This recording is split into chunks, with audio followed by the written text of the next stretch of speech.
Dibandingkan negara lain, bisa dilihat bahwa Indonesia masih lebih baik dalam penanganan wabah. Meski dalam sisi komunikasi publik pemerintah banyak kekurangan, tetapi dari sisi aksi saya harus mengangkat jempol untuk tim Jokowi. Lihat saja, di Amerika beredar video di mana orang-orang yang terkena wabah memenuhi lorong-lorong rumah sakit. Indonesia malah lebih siap dengan memfungsikan beberapa hotel besar menjadi tempat isolasi dan perawatan pasien. Begitu juga dalam penerapan pembatasan wilayah. Indonesia jauh lebih siap dan lebih sopan dari India yang harus memukul-mukul warganya dengan rotan dan malah membuat banyak warga India yang mudik ke daerah asal. Kabar baik pun muncul dari pemerintah bahwa yang sembuh sekarang lebih banyak dari yang meninggal. Kita harus optimis melihat bahwa negara kita lebih baik dan lebih siap dalam menangani wabah dibandingkan negara besar lainnya. Tapi apa yang dilakukan Jokowi dan timnya sekarang ini tentu tidak bisa memuaskan banyak pihak, terutama dari pihak yang selalu mencari celah kekurangan daripada sibuk membantu dalam penanganan. Seperti yang dilakukan kelompok Amin Rais yang bersama Din Samsudin dan beberapa orang lainnya, mereka malah menggugat Jokowi karena menerbitkan peraturan pemerintah pengganti undang-undang atau Perpu. Perpu yang digugat adalah Perpu Kebijakan Keuangan Negara dalam menghadapi wabah ini. Perpu itu bicara kalau semua yang dilakukan pemerintah dalam beberapa kebijakan keuangan itu dilakukan dalam rangka mengatasi wabah. Seperti misalnya menunda cicilan kredit bermotor dan cicilan hutang usaha untuk para pelaku usaha yang terkena dampak wabah.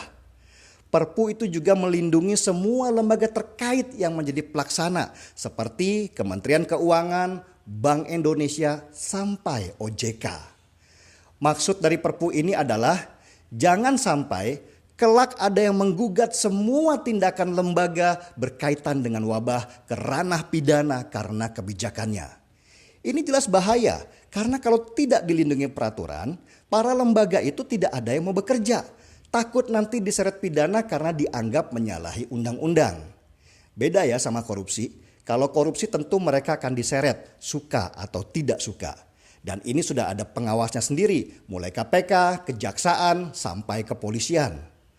Tapi Amin Rais dan kawan-kawannya tidak peduli bahwa situasi luar biasa seperti wabah ini harus dihadapi dengan cara luar biasa juga. Kalau caranya biasa-biasa saja, ekonomi kita bisa hancur berantakan. Mereka tetap menggugat Perpu ini, menganggap Perpu ini bahaya karena orang-orang di dalam Perpu itu jadi kebal hukum, tidak bisa dipidana. Mbah Amin bahkan tidak bisa membedakan mana perlindungan terhadap kebijakan dengan itikat baik dan mana korupsi yang dilakukan dengan niat merampok untuk memperkaya diri sendiri dan perseorangan. Mbah Amin mungkin gak sadar kalau masih stabilnya rupiah sekarang ini karena Bank Indonesia melakukan banyak hal untuk melindungi mata uang Indonesia. Mbah Amin tambah gak sadar kalau ribuan driver ojek online dan usaha kecil banyak terlindungi oleh kebijakan dari OJK yang mengatur bank-bank supaya mau memberikan kelonggaran cicilan. Mbah Amin pasti gak mau tahu, setidak mau tahunya Amin Rais kalau Jokowi tetap menjadi presiden meski dia difitnah PKI sampai presiden yang tidak direstui. Jadi ingat kata-katanya Amin Rais waktu kampanye waktu itu. Dia bilang, Tuhan malu tak kabulkan doa ganti presiden jutaan umat. Seperti juga tidak malunya Mbak Amin karena bawa-bawa nama Tuhan untuk kampanye di usia sepuh yang seharusnya lebih sibuk berzikir daripada sibuk mikirin politik duniawi. Atau haruskah saya mengingatkan nazar Mbak Amin Rais di tahun 2014 kalau dia akan jalan kaki dari Yogyakarta ke Jakarta seandainya Jokowi jadi presiden?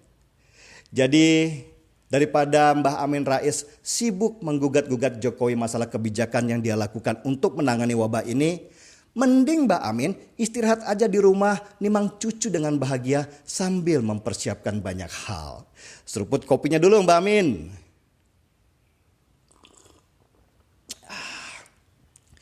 Pak tua sudahlah, kamu sudah terlihat lelah, oh iya.